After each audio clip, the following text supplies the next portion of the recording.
Greetings, everyone.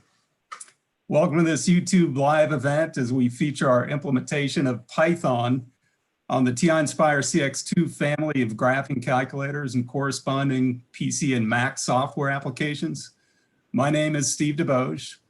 I'll be moderating this session, and I work in product strategy at Texas Instruments here in Dallas, Texas. And over the past years, I've had the pleasure of working with colleagues like Fred Foch and very creative educators around the globe like Becky Beyer, as we brought the Python implementation to life on TI-Nspire CX II.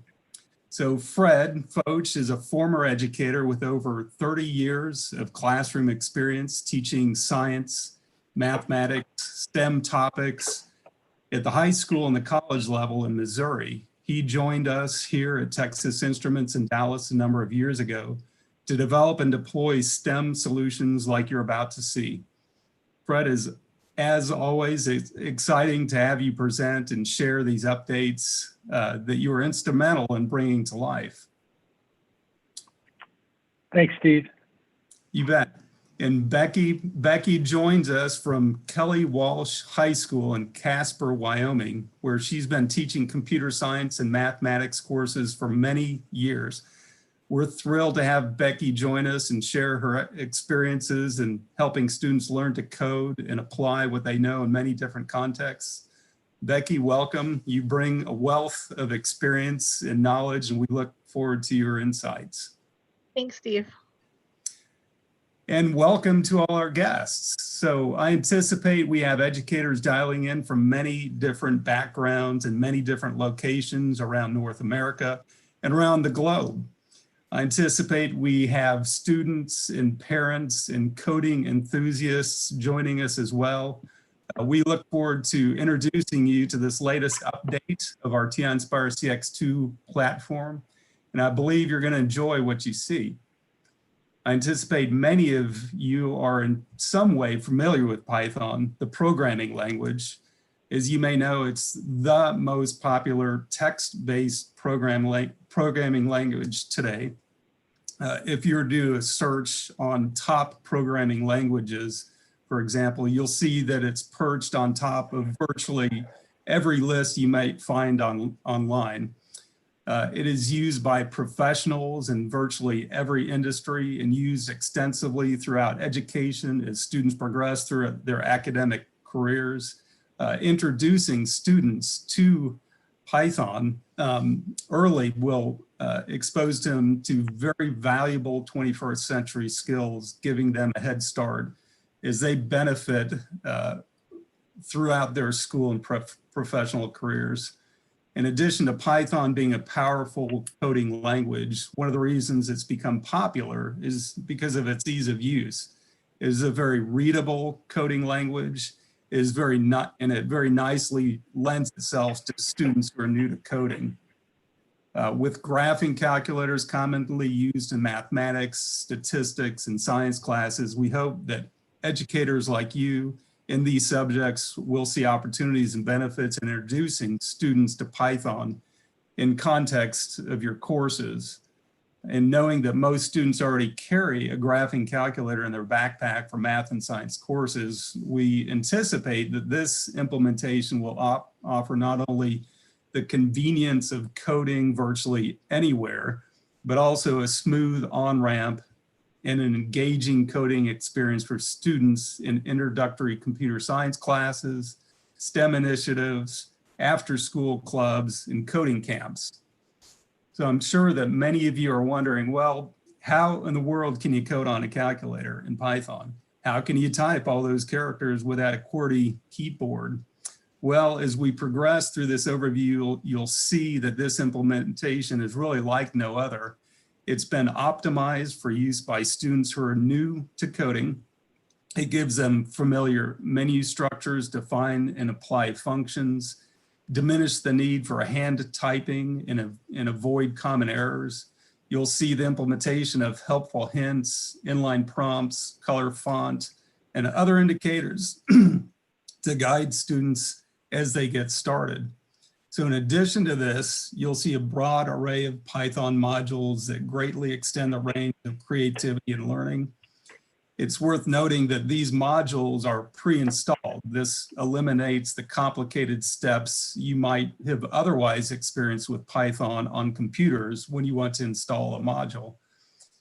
We anticipate that our selection of modules will offer students an almost limitless range of creativity and engagement.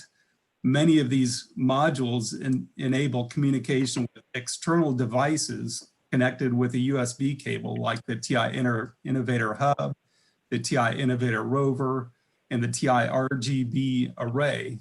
These modules help move you from the coding experience on the screen off and into a dimension what we call physical computing and interaction in the real world that students find extremely engaging, and as educators you'll find extremely fruitful as students in students' learning experience.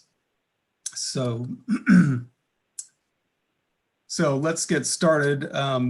Our agenda is really pretty simple. We're going to start with Fred, who's going to walk us through an overview and orientation of the Python implementation. And then Becky will reflect on her experiences in the classroom as she has introduced students to coding. If you have questions or observations that you'd like to share, feel free to type them into the chat window where I'll respond as I'm able to. So Fred, without any further ado, over to you. All right. Thanks a lot, Steve.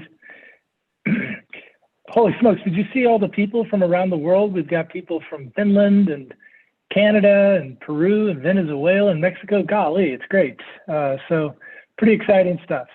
Hey, I want to start off, Steve, by showing everybody how they can get started using Python on the Nspire calculator.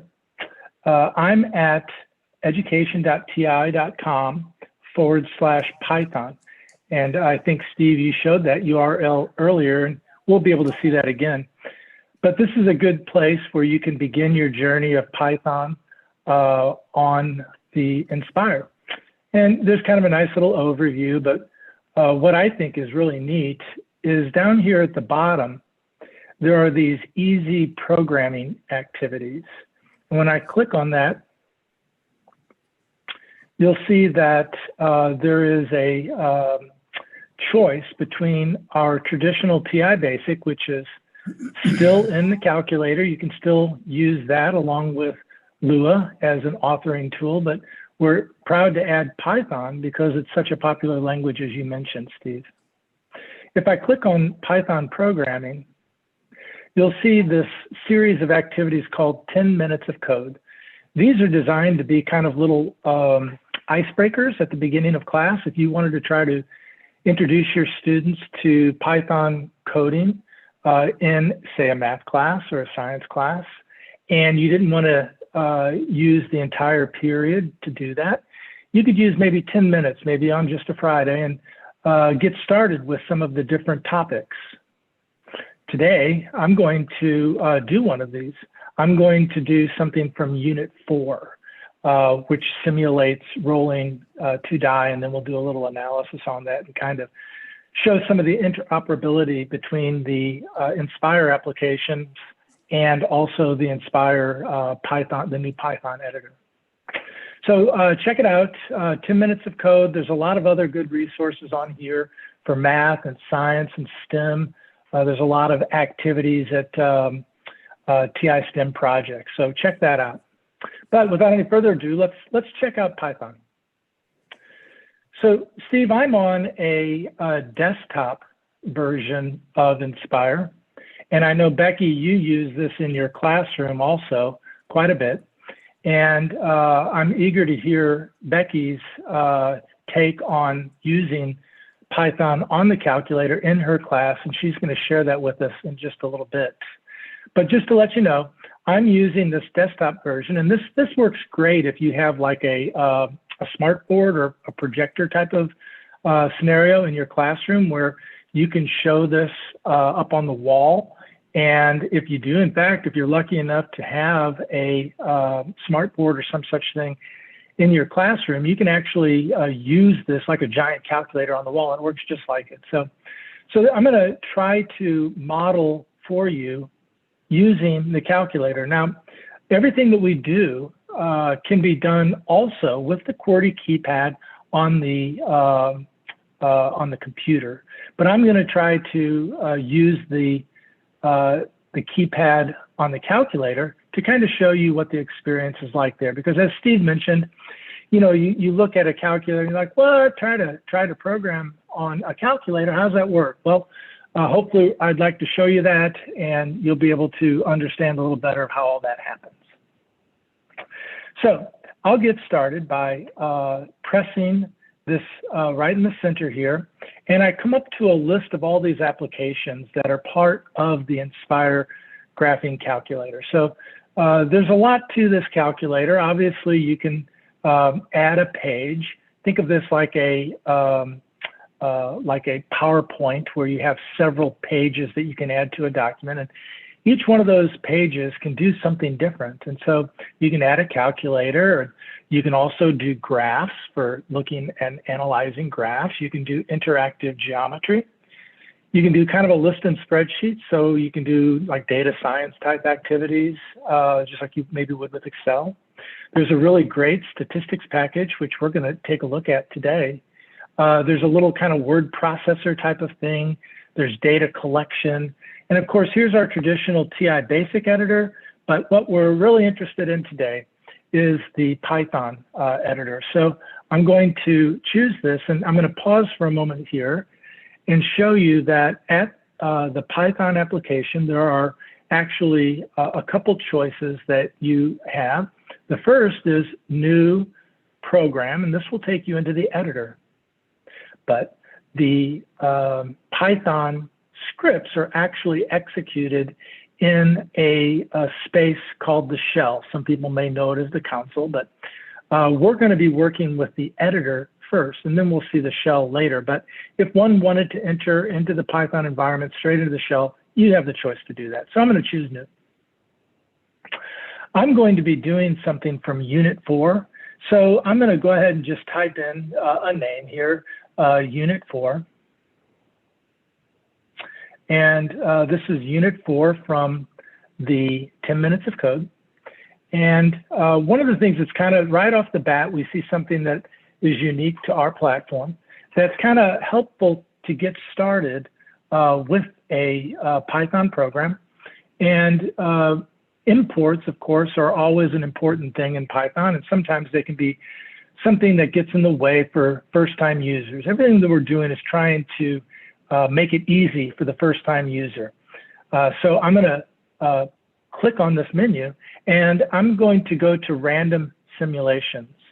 And then when I choose that type and choose OK, it automatically imports math and random. And so I don't really have to have the discussion with my students just yet of what those are. If you're not familiar with importing these two things, these give additional functionality to the Python environment for doing extended mathematical calculations and certain types of random calculations. And so we're all set here then to begin our Python program. So if I were to take the time to read the 10 minutes of code, Unit 4, it would step me through a number of different skill builders to help me get started. And ultimately, it would culminate in an activity. And in Unit 4, the activity is kind of a little simulation that you might do in a statistics class.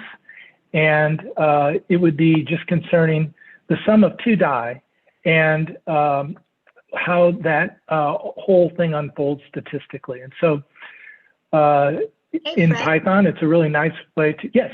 I had a couple of questions here. So I noticed you're on the non-cast version of your CX. Yes. What's it look like on a cast version? Any difference between cast and non-cast? No, it looks the same. So it's on both versions, okay? And then one more quick question here that they asked that's kind of important. They want to know, as you're working, which I think you're going to show, someone just asked, can you import to other pages and other features? You're going to show that here in a moment, aren't you? I am. Mhm. Okay, just wanted to check. So yeah, so but it's going to work the Yeah. same on both cast and non-cast. And okay. Yes, works the same. Mhm. Okay, so what I want to get started with then is I'm going to try to roll some dice a few times. So let's do a little control statement. And so I want you to kind of pay attention here. I know you are, but to how I'm putting this in. Notice I'm not going to type in FOR. I'm not going to type in for. I'm going to instead go to the menu over here on the left. And here I see a lot of stuff right here. And so in the first three, these are kind of management types of actions, things like editing the program, running the program, that sort of thing. Number 4, built-ins. This is the traditional Python types of commands that you would expect in any bundle of Python. Similarly, 5 and 6 are the math and random modules. Again, the standard set of features. But then you see that line break, which separates a number of modules that are unique to Texas Instruments platform. TI-Plotlib makes it easy to generate graphs in a Python program, somewhat like Matplotlib. Number 8, TI-Hub is a great way to make connectivity to physical computing with the hub. TI-Rover is a programmable car that is great for math activities. And under letter A, more modules, there's a heck of a lot of stuff stashed under there that I think are some of the best features of the whole platform that we're not going to be able to get into today because it's thick. There's a lot of stuff in here, and I want to show you how easy it is to get started without getting overwhelmed with all of this. But complex math, I think all math is complex, but no, this is, of course, for complex manipulations. And the time library for time-sensitive types of actions. TI system is one that we're going to work with that allows the Python program to interact with the other applications on the Nspire. For example, that data and statistics application that we took a look at before, that's a feature that's just part of the Nspire calculator, but Python can interact with it. And that's really a cool feature. TI draw is kind of a bitmap kind of graphics utility or module, and TI image is for manipulating images for like image processing and that sort of thing. But our task is to go to number 4. Whoops, let me get out of this. To go to number 4, and I'm going to go to control. So I'm going to choose number 2, control. And I want to do just a simple for loop. And so for.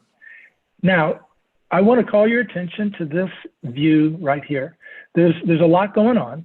First off, you see the keywords for and in keywords in Python that are highlighted in blue.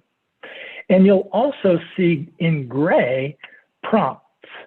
And you can see that index, which is my index variable for the loop, is highlighted with a light blue. And so I'm going to put in just the letter N for the index. And notice that that prompt disappears. And I filled it in with the letter N. Now I'm going to come over here, and on the left of my calculator, I'm going to press the Tab key. And when I press Tab, it jumps to the argument for range. And so I'm going to put in the number 10. And now it says, hey, look, the next tab stop, I'm going to press Tab again, goes to block. And in block, you'll see this indent indicator. Becky, I think you said that this is one of your favorite features, right? This is one of my features, and that was actually just posted in the feed. It said this seems like a very nice implementation of Python. Those libraries will plug and play functions will be really helpful for new learners. And that is so true. This has been so helpful. My intro Python class is 9 through 12. And I get a very big array of students with their background knowledge in there. So having this, the drop-in menus for them to fill in has really helped them understand how to format both if statements and loops here. What's also nice too, like notice it's indented. And so right next to the block, you've got those 2 little diamonds That also Yes. helps so you can actually see their indentation. So Mm. Python, if you've played with Python before, you know if you get too many indentations or not enough, it causes issues. Yeah. Right. That's one of the big That trip really ups. helps me Yeah. see with kids where they might have an error. Yeah. Mhm. Yeah. Okay. Right on. So let's do this. Let's just print in. So I'm going to go to menu and number 4, built-ins, and number 6, IO. And I'm going to choose print. And now I'm going to make a little prompt. And so again, I'm trying to follow the keyboard instead of typing with my keypad. And so I'm just going to put in n equals, and then I'll close my quotes. And there's my string for my prompt. And then I'll come down here to the lower left for comma. And now I'll put in the argument for the index variable, which was the letter N. All right, now I've got my first program here. I'll go to menu and I'll choose number 2. And I'll choose number 1, run. Run obviously will run this in the shell, but there's also a check syntax and save. And so there's a couple of different things. And also notice parenthetically that there are shortcut keys, Control R, and I'll be using Control plus R later. So I'll choose run here. And notice a few things happened. One is that I added a tab up here at the top. If you were paying attention up at the top here, you might have noticed that I changed from 1.1 to 1.2. Remember me saying that this is kind of like a PowerPoint view. And it added the shell. This is now a shell. I can just put in 2 plus 2 here, and it'll work like the shell does work. And so that was kind of nice, just from hitting Control R. Okay. All right. Hey, Fred. Well, let's do this. Hey, Fred. Yes, sir. Hey, Fred. Yep. We had somebody ask about the time module and what it does. And would it be possible to put a really quick, half-second delay in this loop to show one of the functions of the time module? Sure. I'll have to import that module though, so we can do that. Becky, did you also have a question? Well, I was just going to say, it kind of piggybacks off the comment that was just posted in chat about how it stimulates creativity. My students, when we were first doing a loop, did this exact same thing, and they said, how can we pause it and make it so they don't all display at once? So so you're 100% right. The creativity comes in, and they love this time module because it's going to make it print a little bit nicer if you can put that pause in there. Right. Okay. Sounds like a good plan. So I'm going to go to number 2. And I'm going to choose number 1 from time import. And it popped in that additional module.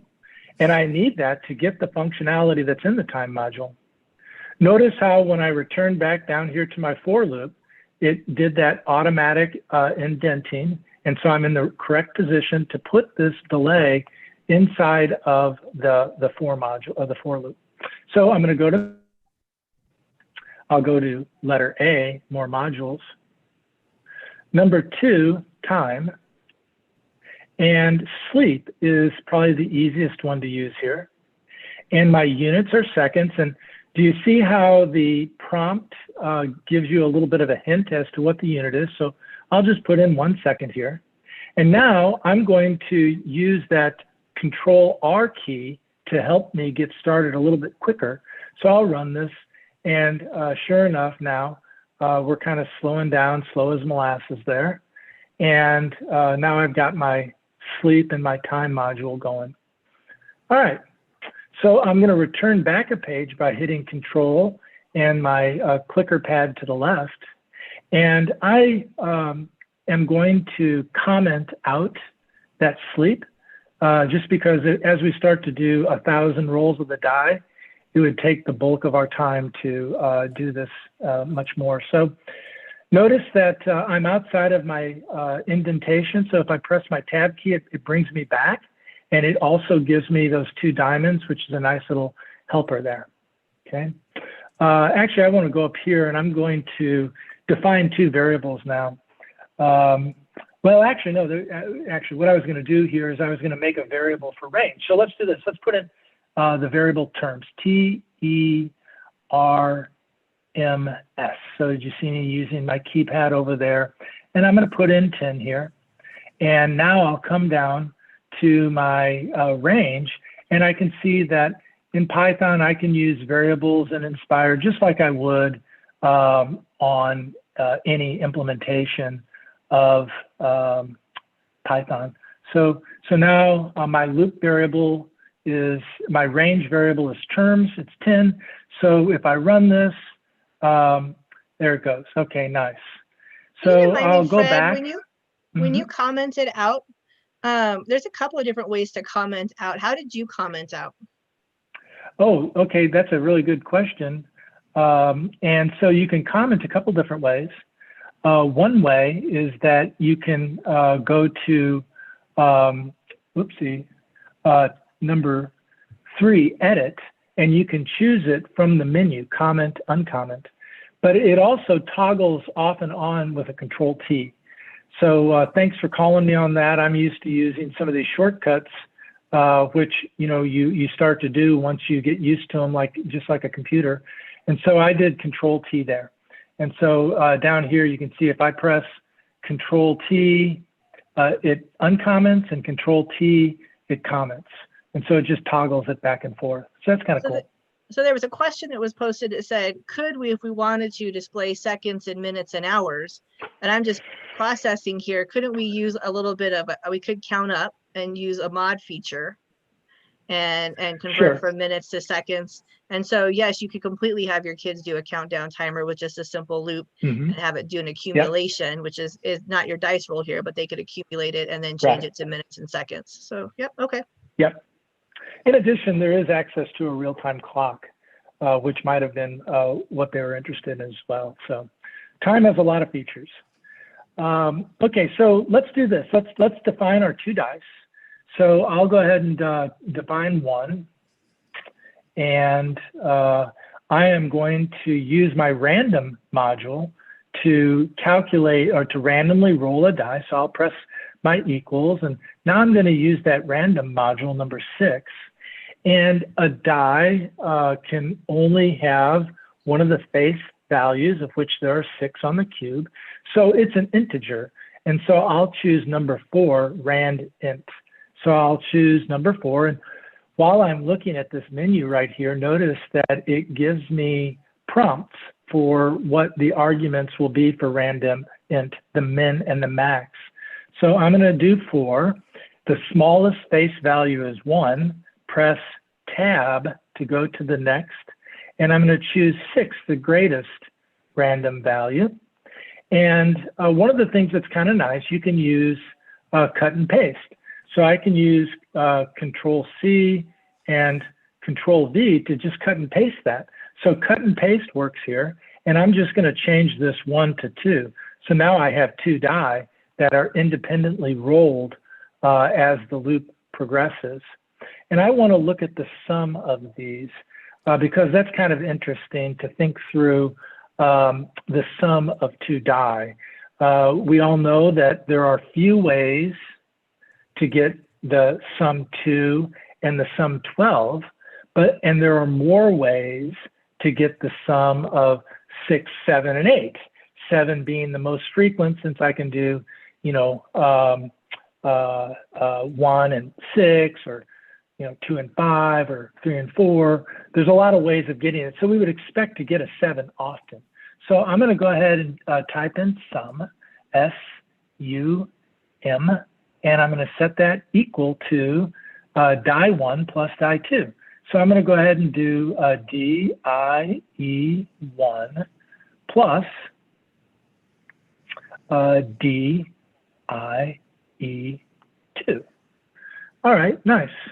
So now let's just go ahead and print this. So I'm going to come back and return to my print statement, and I'll use my comma. And again, let's put a prompt in here. So I'll put in my quotes, and I'm going to type in sum, S-U-M equals, and then I'll close my quotes, and there's my prompt.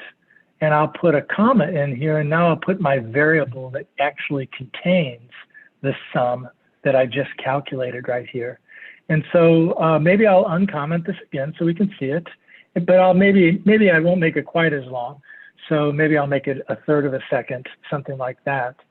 And so once again, I've rolled 2 die, integers from 1 to 6. I've added the 2 together, and I'm going to print the loop value, which starts at 0, but we don't think about a roll of 0. So I'm going to just add 1 here, just to make it look like, you know, counting numbers of 1 through 10. And so let's go ahead and run this, see what happens here. So remember, Control-R, and sure enough, there are my sums starting at 1 and going to 10. And so that's kind of cool. Okay. So now to do some analysis of this, what I would like to try to do is to use a list to store those sums. So I'm going to make a list, and I'm going to do that using, actually, let's do this. Let's make it so that we don't have to always come back to our program and enter this. So let me show you an input function. That kind of makes it fun. So I'm going to come back up here and edit my 10. And I want to be able to input how many terms I'm going to use. So that uses the input function. Now, the range command has to take an integer. So just like in regular Python, we have to make sure that we have the right type. And so I'm going to use the int function to do this. And I'm going to go to menu and built-in, and I'm going to go to type, and I'm going to choose int. And now I'm going to take the integer of the return value of the input function. So I'm going to go to menu, and I'm going to go to built-ins, and I'm going to go to number 6, IO, and choose input. And right here, I'm going to put a little prompt in, and we'll say, put my quotes in there, and I'll put in a little prompt, and I'll close my quotes. And now I can, let's try to see what this does. There's my terms, put in 10, and sure enough. Now, one of the things I want you to notice is that each time I run this, I can run this again just by pressing Control-R in the shell. And so I can put in 5 this time. But notice that the shell is a little bit messy. So one of the nice features of the Nspire implementation of Python is that we have this module that is called the system module. And so I'm going to go ahead and bring that system module in. And one of the things that I like about the system module is that it has a clear function in it that will clear the stack on the shell. And so I'm going to go to A, and I'm going to go to TI system, and I'm going to scroll down here. There's all sorts of stuff. You can get the key from the keyboard. There's a lot of really cool stuff here, but I want to clear the history. And so now when I run this, I've got a nice clean shell. I run it 3 times. I hit Control-R to run it again. It clears the shell. So that's kind of a nice feature that is unique to our system. Hey, Fred, So just now, for the fun of it, yes, yep. Can we go in? There's been a lot of questions about the real-time clock. Can you go import the library and just show what that real-time clock looks like? Maybe just have it like print something at the end of your statement? Well, I tell you what, it might be best if we hold off on that, just because we're kind of running out of time, and I'd like to try to finish this up. But what we can do is we can cycle back up to put that one. We can come back to that, or we can also, if we could give the address, the email to the TI STEM team, and we can send some example programs to folks who are interested in using the real-time clock. But that's a neat idea, and it's a cool feature for sure. But I want to try to put in a list here. So I'm going to call that list sums, plural, because there's going to be more than one sum in there. And I am going to use the Python brackets to denote that it's a list. So now I have this list called sums. Now, here's another really cool feature. I'm going to press the var key. In the calculator, var is used in a lot of the other applications to show values that are shared among applications. And so here, var is showing me this list that I've just defined. So that's kind of a nice thing to keep track of. And hey, look, there's also terms, my input. So these are all things that I have access to. But what I want to do is right here, I want to come down and I want to append the sum to sums. So I'm going to go to var, and I'm going to choose sums from the var menu. And now I want to go back to built-ins and go to lists, and I'm going to choose the append method.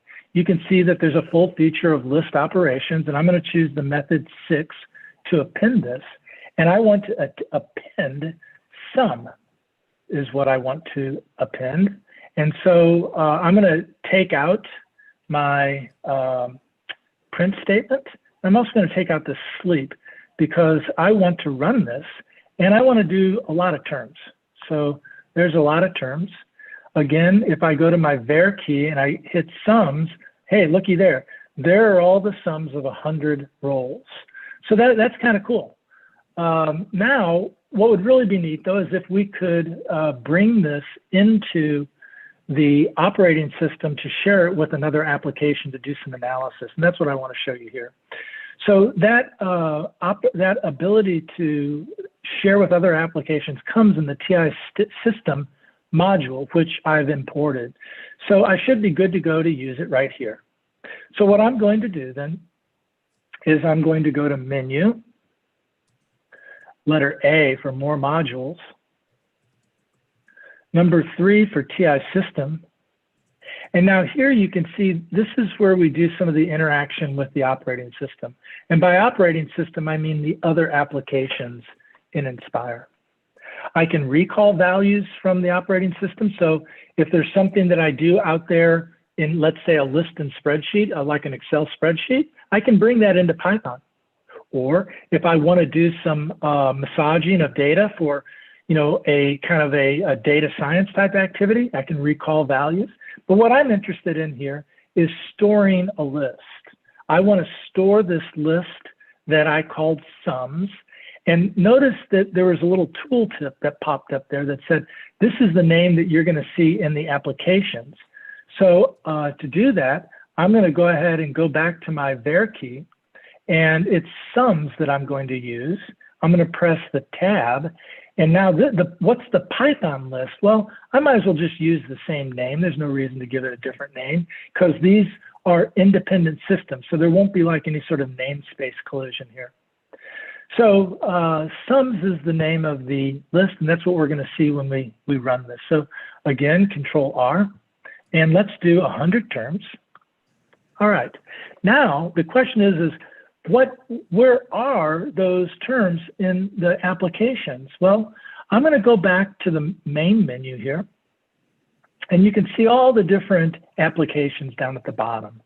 And if I drag my cursor by using my trackpad all the way over here to this one, this is the data and statistics. And so if I come down here and click on this, hey, there's my sums that I just exported. And so this is not a Python that I'm in.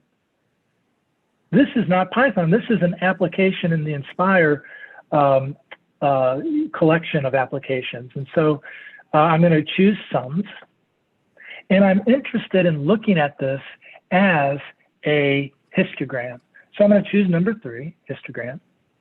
And I'm going to do a little bit with this histogram I'm going to go to the properties here and number 2.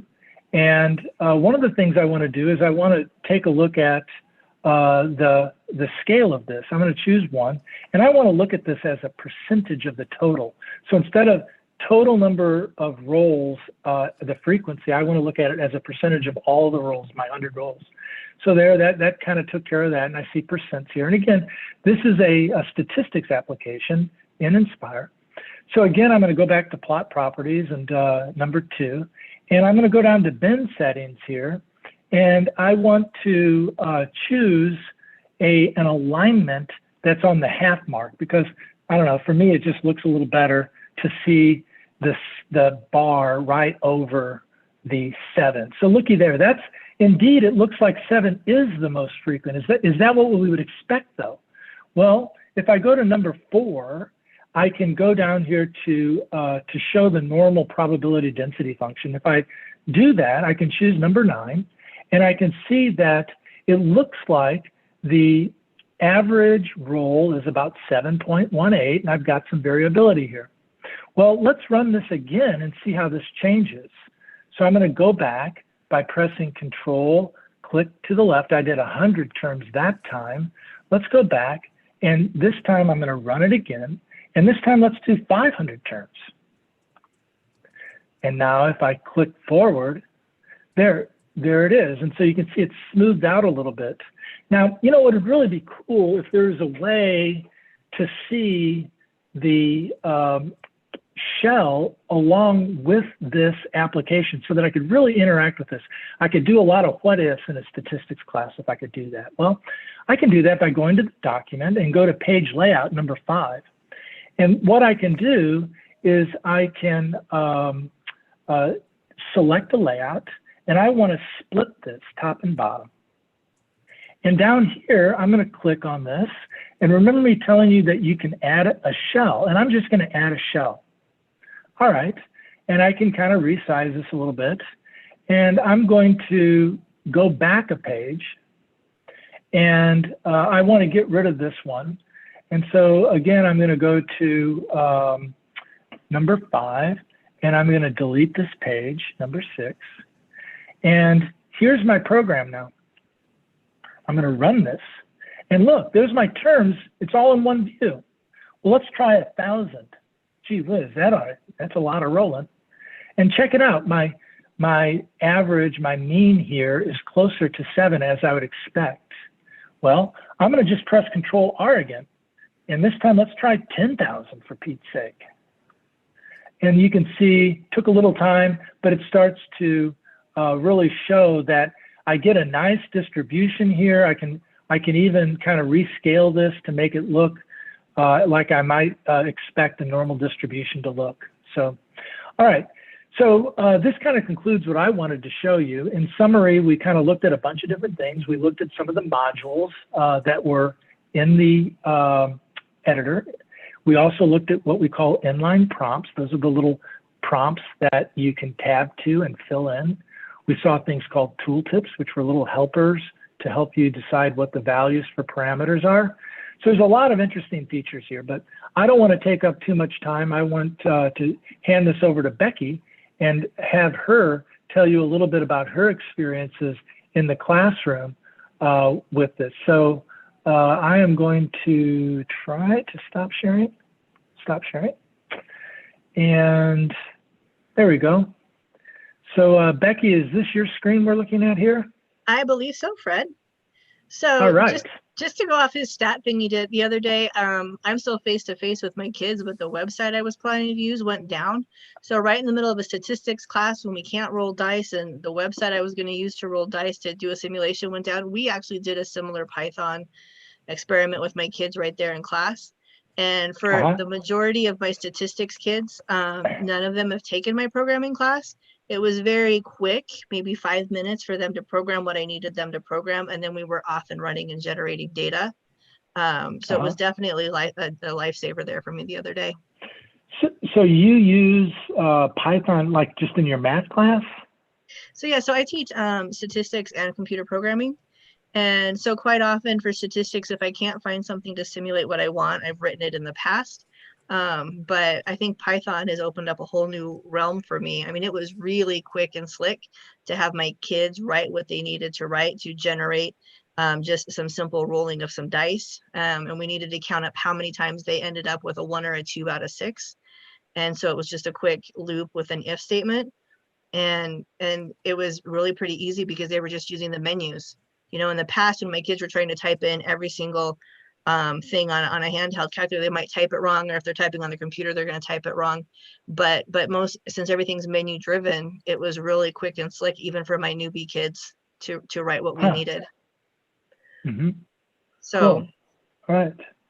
So I'm sure all of you out there, if you use coding with your math kids, my favorite one to do with students is quadratic formula. I don't know what else you all like to do.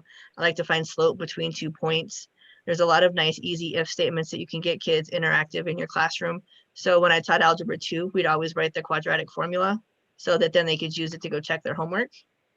So we actually wrote this one the other day as just an introduction to loops with my kiddos. As Fred showed earlier, it's really interactive and easy for my kids to go to the menu. One thing that they commonly forget is that if they go and they do an input and they type in enter A, that by default is going to be stored as a string. And so just by having it on the handheld, I noticed that my kids were not forgetting to put the word input in, or put int or float in front of it. Because by going to this built-in menu before they can get to give me the input, it asks them what type of information are they getting. So it was really nicely ordered in the list, because in the past, I think my kids, just by typing it, would immediately start, well, I know they immediately do input and then go, how come my program doesn't work? Well, you can't do math with a string, right? So they kind of trip over type. They do. And so I think when you start going with your kids through the built-in functions and you kind of start talking about the way things are ordered, I think this type function is really going to kind of help alleviate some input errors. So for our quadratic formula problem, before we could even get to input output, we had to pick our type. And then we all, for shorthand, just did a nice little A value. And then it was nice to talk to kids. You could talk about how the assignment operator is always a nice red color, which is different than the string, which is nice and bold, and it's easy for kids to see there on the screen. And then as you illustrated on your last project, copy paste is really easy. They still don't have to retype all that. The shortcut is just a control. And you can do that on the calculator, right? Not just the desktop, but the calculator. Yep, I'm just doing a control C and a control V, and it's right there. Yeah. And then they just have to go change their V values. Like I said, my quadratic formula is my favorite one to show kids, but we're going to have a slight issue. For those of you who know Python, this might not be a shock for you, but for those of you who aren't used to using Python, did you all know that 7 squared is now 5? That's an interesting little piece of information to share with kids. 8 squared in Python is actually 10. So it's really kind of fun to mess with kids a little bit on the first day. So, so Fred, what is it doing? It's not squaring things. No, I think that's a bitwise operator. So yeah, you are messing with their heads. So they'll have to go to therapy after this. So they do. So if you're going to do quadratic formula with your kids, you have to kind of really quickly either show them that, which is what I do, and kind of mess with them. And then they start Googling, what is this doing in Python? But they can always do a 9 times 9, or actually in Python, if you want to square something, it's just the times button. If you want to cube something, so I can do 2 cubed really quickly in my head to show kids that it's an 8. But this is also a nice interactive activity to show them that that squared function doesn't work unless you do the times sign.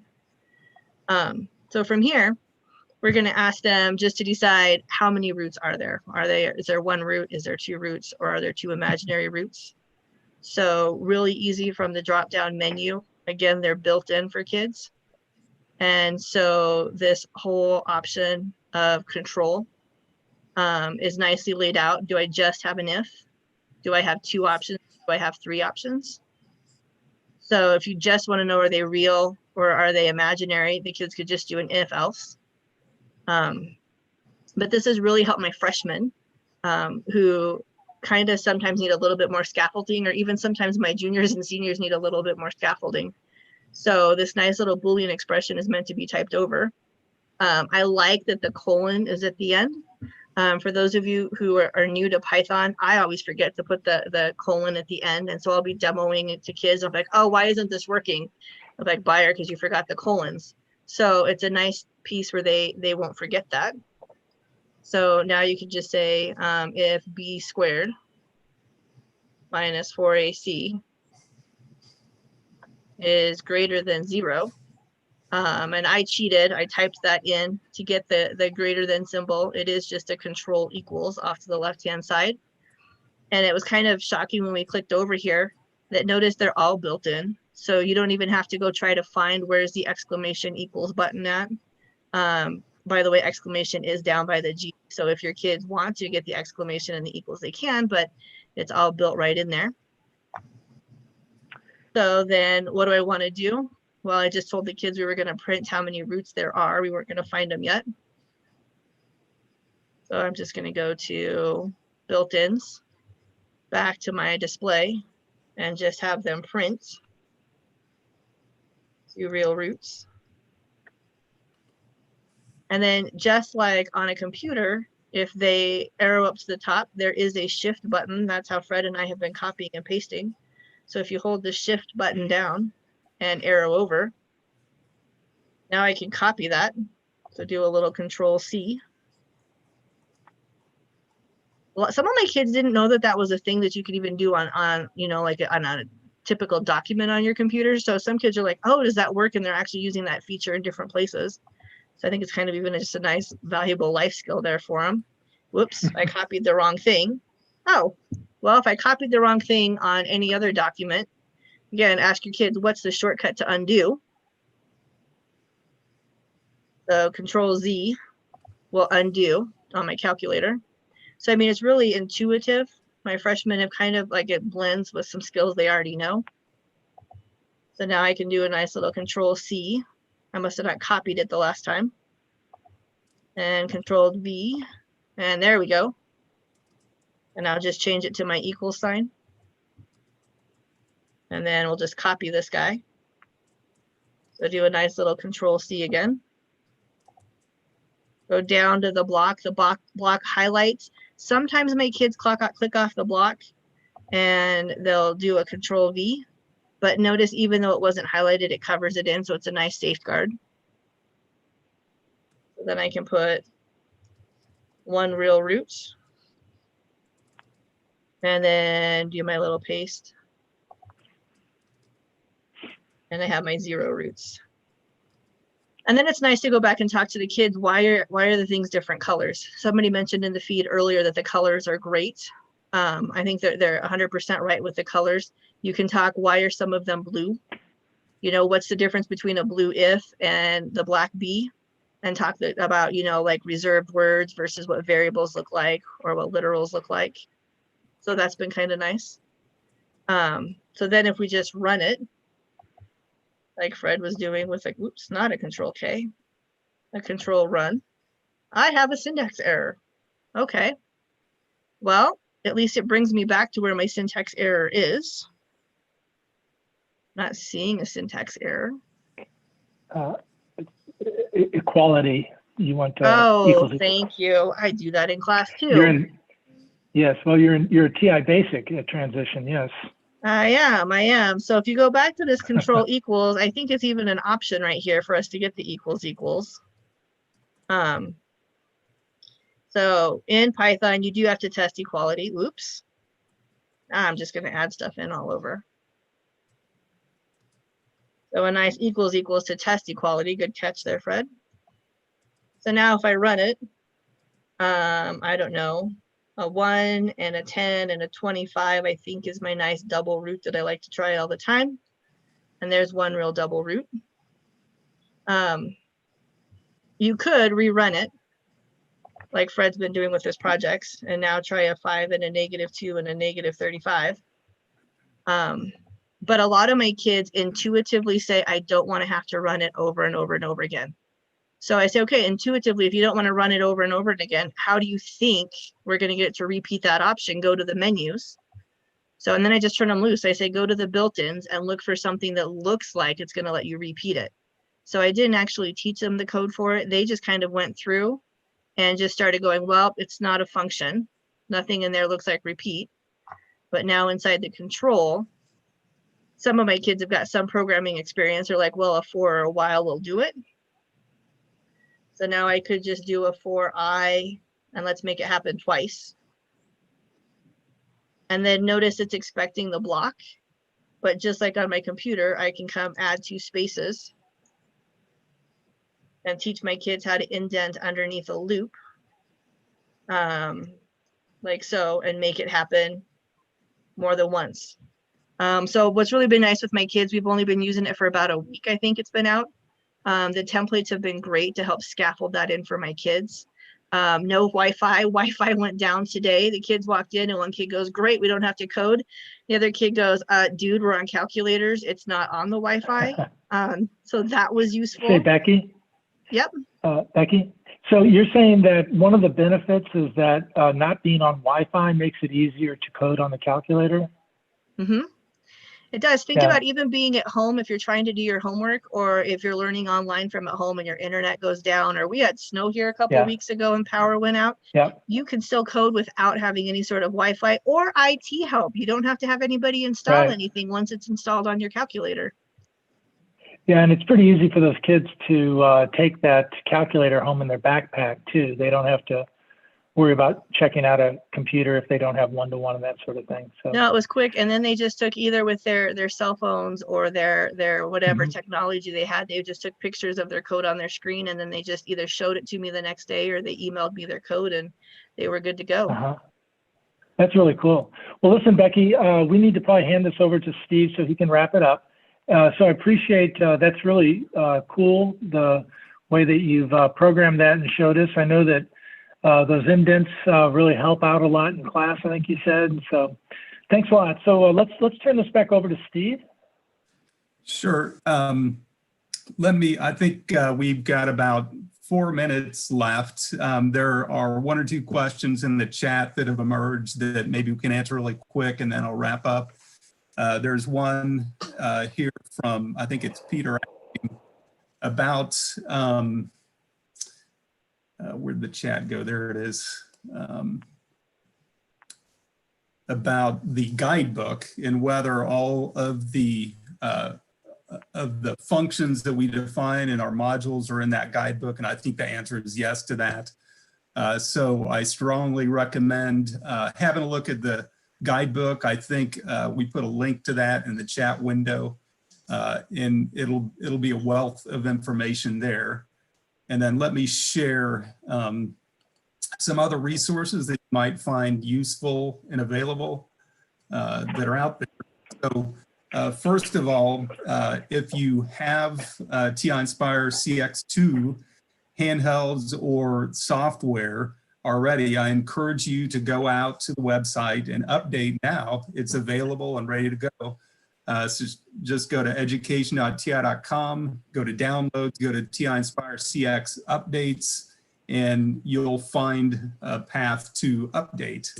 And then we have some really wonderful resources out there. Fred did a great job of highlighting one of the activities that's in our 10 minutes of code for Python.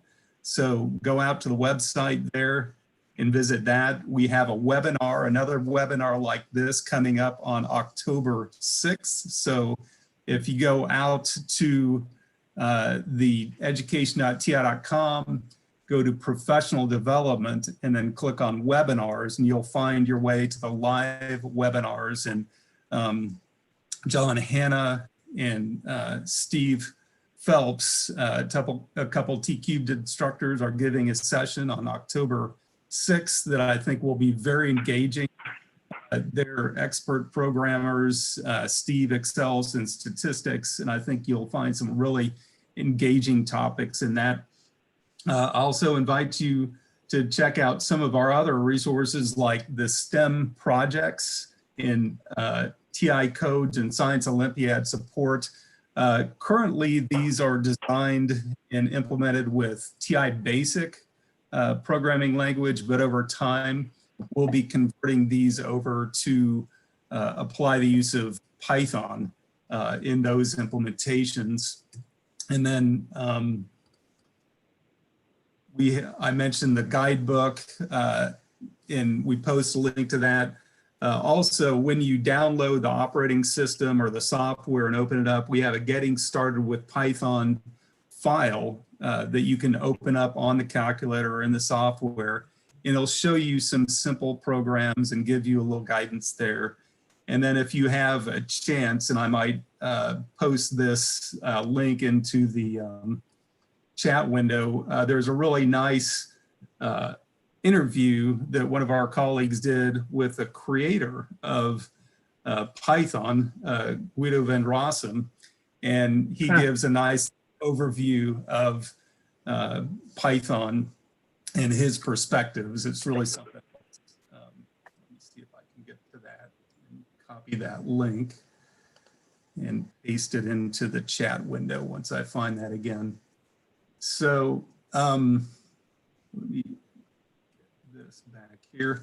So my last call to action again, for those of you who have joined us this evening, I invite you to go to our website, download the software. If you don't already have it, go down that path, that update path anyway, and download it. And we have a free trial period if you haven't already installed and used the software before that you can use, and then turn over to the 10 minutes of code and use that as a guide to explore a little bit further.